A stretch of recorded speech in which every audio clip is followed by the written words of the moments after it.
Que é psicologia baseada em evidências? Ela quer aniquilar todas as outras práticas que não seguem a sua proposta? Ela é melhor do que todo o restante da psicologia? Não é toda a psicologia baseada em evidências?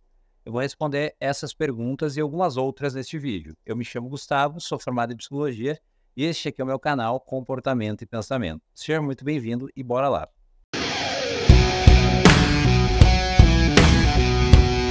Bom, pessoal, a questão da prática baseada em evidência e no campo da psicologia, a psicologia baseada em evidência tem levantado muita polêmica, inclusive aqui neste canal.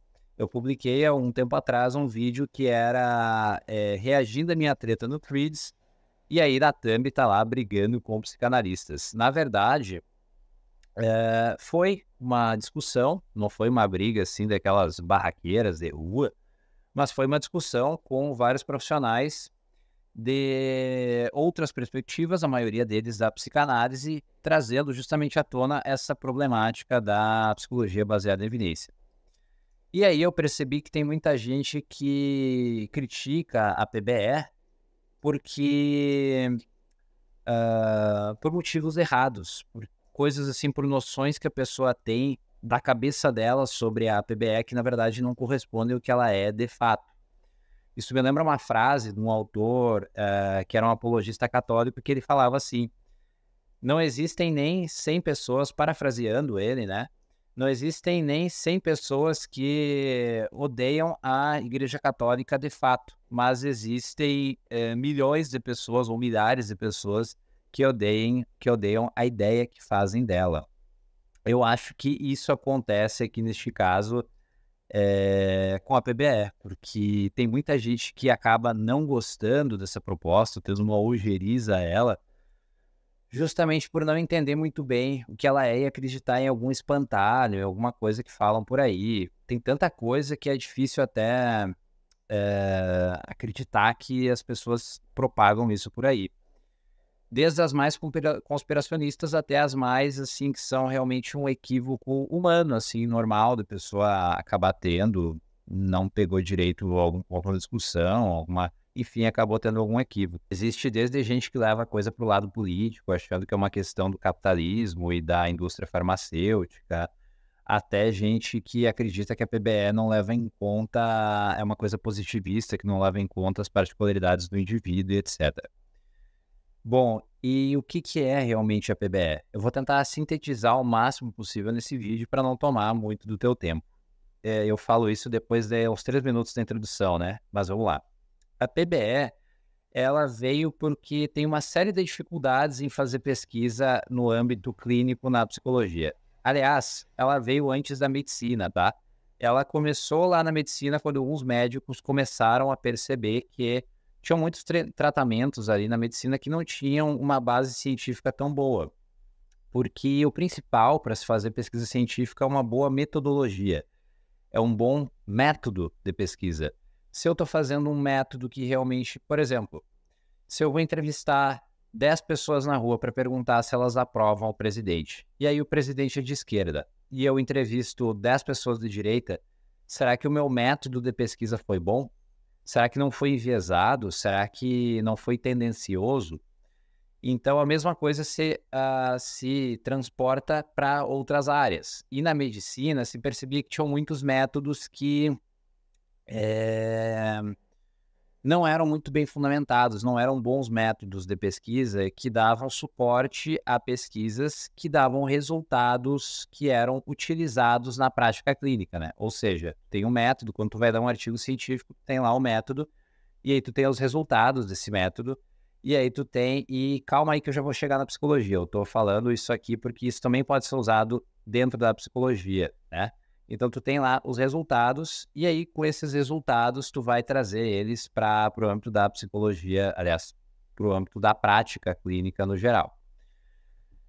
E aí, esse pessoal lá esses médicos começaram a perceber que tinha muita prática que não era muito bem fundamentada em evidências muito boas. E começou a tentar fazer um pente fino dentro da medicina. Como isso envolve várias dimensões, desde dimensões sociais, a dimensões, imagina, tem um professor que ele está há 30 anos dando aula de uma matéria que agora chegou um médico lá que foi lá e deu uma olhada nas evidências e tal, e falou que aquilo lá não era muito bem fundamentado. Então, tu imagina o problemão que isso gera. Até pessoas que estão há 30 anos aplicando aquilo na clínica, que fizeram nome e renome em cima daquilo, e agora essa prática está sendo questionada. Então, isso gera um problemão do ponto de vista social, gera um problemão de vários pontos de vista, e gera polêmica daí por conta de muitas coisas. Existe, por exemplo, um efeito dentro do estudo da psicologia que se chama efeito do custo afundado, que é o de que as pessoas, se elas investiram muito tempo, muito dinheiro, muita energia em alguma coisa, elas tendem a continuar investindo naquilo mesmo que aquilo não faça mais muito sentido para elas. Então, por exemplo, se eu paguei o ingresso para ver o filme no cinema e o filme está muito ruim e 3 horas de filme já passou 1h30, eu tendo a assistir até o final, porque eu paguei por aquilo lá, já passei 1h30, sabe? Então a mesma coisa funciona dentro da área da saúde. A pessoa está atuando aquilo há tanto tempo, gastou tanto dinheiro, gastou tanto, torna muito difícil para ela conseguir largar de mão daquilo e atuar com outra coisa. Bom, foi surgindo esse movimento, então, da medicina baseada em evidências, e isso também gerou alarme do ponto de vista social, porque as pessoas começaram, meu Deus, mas não é toda a medicina que é baseada em evidências, e gerou toda essa controvérsia que existe até hoje. E esse movimento foi se espalhando para outras áreas. Teve a fisioterapia baseada em evidência, a enfermagem baseada em evidência, e várias áreas dentro do campo da saúde, talvez fora também, mas não tenho tanta propriedade para falar fora do campo da saúde, que foram adotando esse mesmo movimento, né, da prática baseada em evidência. Então, a psicologia baseada em evidência vem de todo esse histórico e da prática baseada em evidência. Como é que funciona dentro da psicologia? Quando a gente vai atender um paciente, agora falando no contexto clínico, quando a gente vai atender um paciente, tem vários confundidores que nos fazem ter uma dificuldade em saber se realmente aquela pessoa está melhorando por causa da nossa intervenção, da nossa terapêutica que foi proposta a ele, ou por causa de intervenções concomitantes. Então, a pessoa, às vezes, ela vai fazer terapia em 2 terapeutas diferentes. Às vezes, ela vai fazer terapia e, ao mesmo tempo, começa a tomar medicação. Às vezes, ela vai fazer terapia e, ao mesmo tempo, ela vai num templo religioso, que é uma coisa que é sabida que ajuda a melhorar a saúde mental da pessoa. Às vezes ela vai fazer terapia e, ao mesmo tempo, ela começou a andar com uma comunidade de pessoas, então, que também tem esse efeito terapêutico. Então, tu tem vários confundidores. Da parte do terapeuta, tu também tem os vieses, ou seja, o terapeuta, às vezes, tu tem, por exemplo, o viés de atribuição, que é assim, o paciente melhorou, então eu acho automaticamente que foi por conta da minha terapia, quando a gente viu que tem confundidores do ponto de vista do paciente. Então, tem as intervenções concomitantes, tem o efeito placebo, que eu acho que não preciso explicar muito bem o que é. Tem o viés de memorização, que é a pessoa lembrar do passado de uma forma errada, então pensar assim, e não é nem porque ela quis fazer isso, mas é porque inconscientemente aconteceu. É o que é chamado de viés de memorização. Ela tem uma lembrança, por exemplo, de que há 3 meses atrás ela estava pior do que ela está agora. E muitas vezes é porque ela quer acreditar que a terapia realmente fez com que ela realmente melhorasse. Então, tu tem os confundidores, tu tem os vieses, que eu não vou... Talvez tenha ficado um pouco superficial a explicação sobre eles, mas não vou me adentrar muito para não deixar o vídeo muito longo. Nesse ínterim, nesse mesmo contexto, tu tem, então, essa dificuldade de fazer pesquisa em psicoterapia. Por conta disso, muita abordagem está aí atuando no mercado, etc., muitas vezes com os terapeutas bem intencionados, achando que estão realmente ajudando os pacientes, mas fica difícil isolar o efeito da intervenção que eles estão aplicando.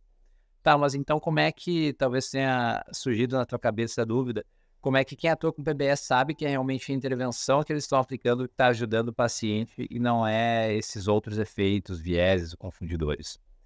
Por uma razão muito simples. Para tu conseguir determinar se foi a terapia ou não foi, que fez com que o paciente melhorasse, tu pode fazer uma coisa que a gente chama ensaio clínico randomizado, que é tu pegar, por exemplo, dentro de umas 100 pessoas, tu separar 50 para um lado e submeter uma intervenção, 50 para o outro e não submeter. Aí tu tem, por exemplo, 100 pacientes com depressão. Esses 100 pacientes com depressão, 50 tu aplica determinada terapêutica, os outros 50 tu só deixa eles sem intervenção nenhuma, deixa eles à mercê dos confundidores. Se, por exemplo, a intensidade da depressão dos pacientes que estão sendo aplicados, que estão recebendo a terapêutica, caiu por exemplo, de 0 a 10 estava em 8 e caiu para 4, então tu teve uma redução significativa ali. E no outro grupo, que a gente chama de grupo controle, que não está recebendo intervenção nenhuma, caiu de 10 para 6, aí tu percebe que a terapia ela teve um efeito maior do que simplesmente não fazer nada. Portanto, a terapia ela tem uma evidência de funcionamento. Entendeu mais ou menos como é que funciona a lógica? Então, bom, basicamente esses são os problemas da pesquisa em psicoterapia, assim que se faz uma pesquisa um pouco mais bem desenhada. Bom, e o que acontece então com as psicoterapias que elas muitas vezes não atuam com essa base? O que acontece é que lá na década de 70 teve alguns artigos que foram publicados falando que a psicoterapia ela funciona igualmente independente da abordagem. Só que o que acontece é que esses artigos eles tiveram muitos problemas metodológicos. Lembra que eu estava te falando antes sobre a importância da metodologia, do método dentro da ciência?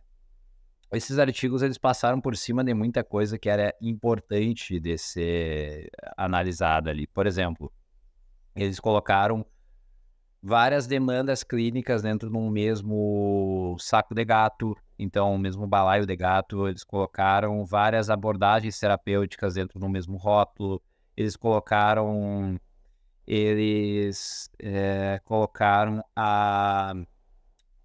o ponto de vista do terapeuta como um critério de que a terapia realmente ajudou o paciente. Então, o terapeuta dizendo, não, o paciente melhorou, só a visão subjetiva dele. E a gente viu o problema que tem nisso quando a gente viu lá os vieses e os confundidores, né? Os vieses do terapeuta tem o viés de atribuição, o viés de que ele atribui se o paciente melhorou, então foi por conta minha.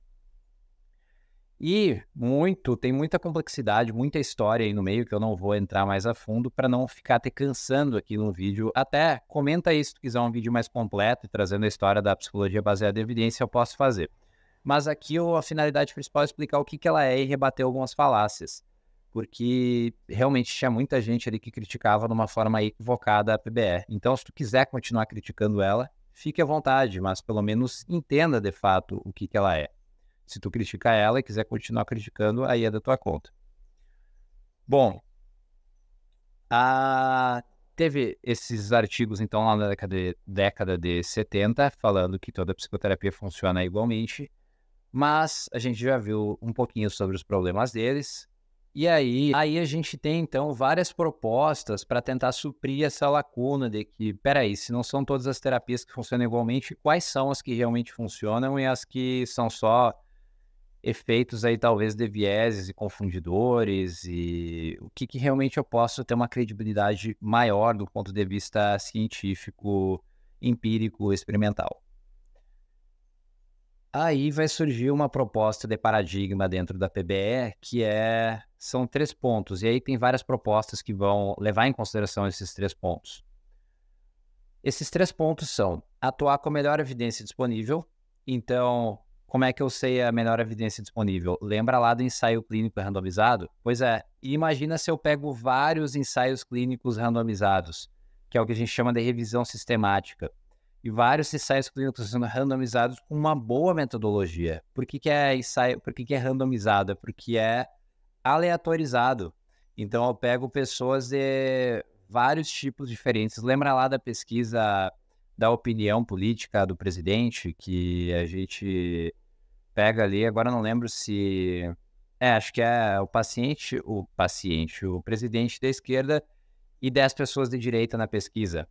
Então, imagina se eu pego o paciente, de novo o paciente, o presidente de esquerda, e aí eu pego uma pessoa de direita, uma pessoa de centro, uma pessoa de esquerda, aí outras pessoas, e isso em várias regiões, em várias classes sociais, várias etnias, de sexos diferentes, etc.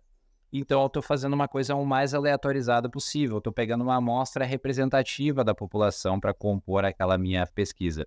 Então, por isso que é importante o ensaio clínico randomizado. Quando eu faço uma revisão sistemática sobre isso, pegar vários ensaios clínicos randomizados com uma boa metodologia e olho para todos eles, eu consigo chegar a uma evidência muito boa de que um tratamento funciona ou não funciona, né?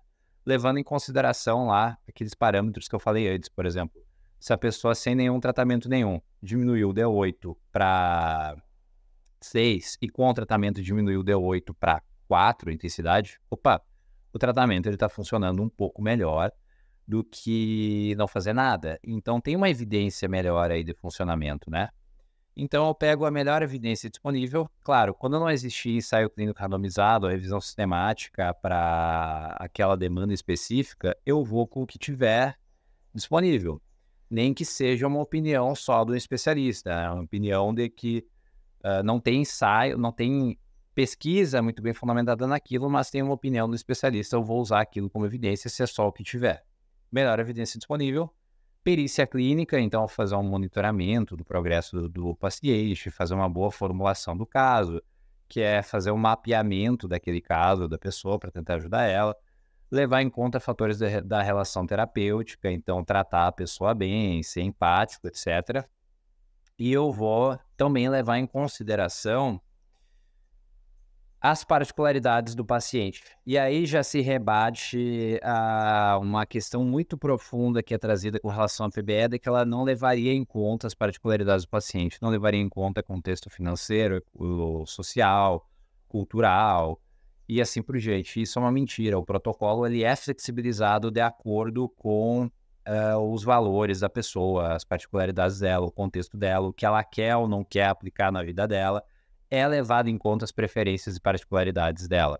Então, por favor, não saia por aí falando que a PBE robotiza o tratamento porque não leva em conta o indivíduo um a um, porque esse é um dos pilares do que é a PBE, é um dos 3 pilares que fundamentam ela.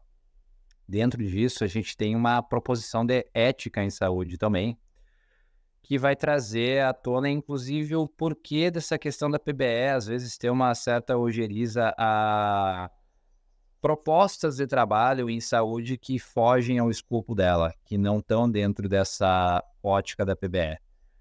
Porque um dos princípios dela é o da autonomia. Então, quando a pessoa chega à nossa clínica, uma das coisas que a gente tem que levar em consideração, e está alinhado também com essa questão de levar em conta as particularidades do paciente, do indivíduo, é a questão da autonomia. Então, quando a pessoa chega lá, ela precisa saber o que é que vai ser proposto para ela, por que vai ser proposto daquela forma. Então, quando chega o paciente lá, eu falo, olha, para o teu caso, como a tua demanda é essa, o que tem mais evidência de funcionamento é essa perspectiva aqui, é esse tratamento aqui. Os benefícios deles são esses, os malefícios são esses, e se tu quiser também, tu não precisa se submeter a ele. Tem outras propostas também que eu posso investigar e posso ver o que funciona mais próximo da melhor coisa possível, ou então eu posso te encaminhar para outra pessoa que trabalha com essa outra proposta. Mas aí fica a teu critério. Autonomia, respeito à autonomia. Então, a questão, muitas vezes, não é eu e muita gente que tenta trabalhar com PBE não quer, muitas vezes, que a pessoa pare de trabalhar com técnicas e tratamentos que não têm essa base experimental, mas quer, principalmente, que a pessoa seja informada, porque o paciente, quando ele chega no consultório, ele está, muitas vezes, pensando que a terapia funciona igualmente, independente do psicólogo que eu for. Ou então ele está pensando, esse psicólogo aqui, ele certamente está trabalhando com o método mais atualizado, mais científico possível para me ajudar. E quando não é isso que ocorre, E a gente já viu por que que tem esse problema quando a gente olha do ponto de vista da literatura científica dizer que toda terapia funciona igualmente ou a científica igualmente. Tendo em vista tudo isso, a pessoa precisa ser informada de que aquilo ali não é como eu faço, por exemplo, né. Então a pessoa chegou lá: "Olha, a melhor evidência para o teu caso é essa aqui, se tu não quiser, também dá para tentar aplicar esta outra coisa que não tem tanta evidência de funcionamento, mas talvez vá mais de acordo com os teus valores". Então a pessoa é avisada quando ela não está sendo submetida ao melhor tratamento possível com base em evidência científica. E é isso que a PBE principalmente prega que as pessoas façam. Quando chega uma pessoa no consultório, eu não trabalho com PBE, não tenho interesse em trabalhar com isso, pelo menos eu informo para a pessoa: olha, a minha metodologia de trabalho aqui ela não é a mais cientificamente pautada, porque eu tenho uma percepção de que, sei lá, aí tu fala que tu não trabalha com PBE, mas pelo menos deixa o paciente saber que ele não está sendo submetido àquilo que vai, pelo menos com base probabilística, levar ele ao melhor resultado esperado no menor tempo possível. Um outro princípio da ética dentro da PBE é o princípio da não maleficência. E aí entra uma outra falácia também que é dita sobre a PBE, de que, na verdade, essa aqui é uma falácia que apontam como se a PBE estivesse sendo falaciosa neste ponto, mas não está. Que é o de que, dependendo do tratamento de saúde, ele pode ser iatrogênico. O que é uma coisa iatrogênica? É uma coisa que pode gerar um transtorno ou uma doença, sintomas patológicos onde eles não estão presentes anteriormente. Então, por exemplo, eu ir para terapia, eu me tratar com um psicólogo e de repente eu sair mais doente, mais transtornado do que eu estava antes. E de fato isso é possível. Eu vou dar um retrato muito concreto aqui de como isso é possível. É sabido que quando uma pessoa passa por uma experiência traumática, se ela começa a falar sobre aquela experiência muito recentemente aquilo ter ocorrido, ela tem uma significativa chance, ou seja, uma chance muito maior de desenvolver transtorno do estresse pós-traumático. Então, qual é a melhor intervenção nesse primeiro momento? É a pessoa ficar no canto dela, a pessoa ficar tentando elaborar isso, ficar com os pensamentos dela, mas não sair falando sobre aquilo, porque isso pode ser iatrogênico. Então, se eu chego num terapeuta, eu tive uma experiência traumática recente, eu começo a falar muito sobre ela e o terapeuta fica: não, não, tu precisa falar sobre isso, tu precisa elaborar isso, tu precisa ressignificar isso. E eu fico falando e falando, tem uma chance significativamente maior de eu desenvolver transtorno de estresse pós-traumático. Então, sim, a terapia pode ser iatrogênica. Então, princípio da não maleficência, princípio da beneficência, ou seja, causar o bem à pessoa, ou tentar causar o bem, e princípio da justiça. Então, tentar dar à pessoa o que é devido, se a pessoa está buscando ali o melhor tratamento possível, vou tentar fazer isso, ser imparcial com as decisões dela. Então, olha, eu não quero continuar aqui com o teu tratamento e tal, não quero, enfim, a pessoa tem a liberdade dela, aí entra de novo o caso de novo com a autonomia. Então, eu quis dar esse panorama geral de que, resumidamente, é isso que é PBE e essa é a importância dela estar aí presente no mercado, nas discussões científicas, etc. Por quê? É difícil fazer pesquisa em psicoterapia, portanto, não dá para afirmar que todas as psicoterapias funcionam igualmente. Ela leva, sim, em conta particularidades do indivíduo. A terapia, ela pode, sim, ser iatrogênica, dependendo de como ela for feita. E eu queria deixar uma reflexão. Eu espero que eu tenha conseguido explicar, mesmo que dessa forma mais resumida, né? Tá dando quase meia hora o vídeo, mas mesmo assim foi o mais sintetizado que deu para fazer. Menos do que isso eu descaracterizaria muito e talvez se deixasse com mais dúvida do que certeza. Eu até gravei um vídeo antes e não estou utilizando ele justamente porque eu vi que ficou muito corrido. Então eu tentei fazer a coisa no menor tempo possível, mantendo a qualidade. Se deu para compreender bem isso, e deixa alguma dúvida aí caso tenha tido, eu queria deixar a reflexão de por que não atuar desta forma. Qual é o grande problema que tem com essa metodologia de trabalho?